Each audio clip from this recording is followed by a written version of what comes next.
So kung kaya ho ninyong maglista ng 1, 12, and 20, at kung toxic yung pasyente ninyo, expect ho na yung bayad ninyo ay relatively mas malaki compare ho sa ah, basic or traditional lang na pagsisingil ninyo. Okay? Kasi po sa DRG, payment po is dependent on severity. Okay? Ulitin natin ha.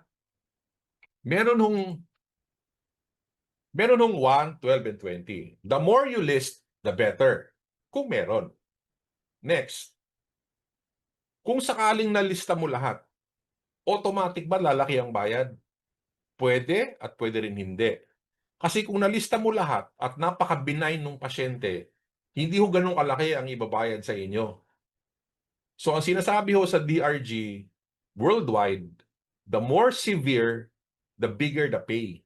So kung toxic yung pasyente, you need to indicate or you need to write it down na toxic yung pasyente. Yung management dapat malinaw. And then, lalaki ho yung bayad. Okay. Now, ito yung problema sa ibang bansa. Yung pasyente toxic. Ginamot ng doktor, ginamot ng nurse, na ICU, toxic. Nabuhay nga yung pasyente, lumabas. After 2 weeks. However, yung chart ho is hindi naman toxic ang pagka-document. Yung mga documentation ng nurses at ng doktor is napaka-benign. Okay? So pag kinonvert mo ngayon yan sa claim, hindi ho toxic ang documentation ng claim. Kasi hindi toxic yung nakasulat sa chart. Even if toxic yung pasyente. So, if it is not written, you will not be paid properly. Okay? So it's all about writing it in the chart. Okay? Yan ho ang importante sa DRG. So, you need now to understand, okay? Oh, si Doktora Nancy, Doc, meron kaming DRG run na ginagawa, okay? Okay.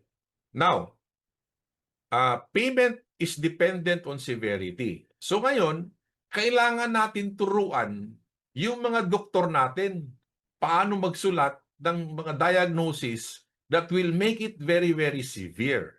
Okay? Now, I'm not saying na hindi sila marunong magsulat. What I'm saying is this. I've been doing this for 2 decades or so. Ang problema ho, si PhilHealth nag-implement ng case rate. Yung mindset ng ating mga doktor is mag-diagnose lang talaga ng isang sakit. Yun ho ang problema. Sinanay ho ni PhilHealth lahat ng hospitals nationwide na mag-diagnose ang mga doktor ng isa or dalawa lang. Kasi isa lang naman yung babayaran nila eh. So yung doktor, many of them do not actually write the entire illnesses of the patient. Probably for level 3, for training hospitals, may ganon. But for level 1 and level 2, at times may ganyan, at times wala.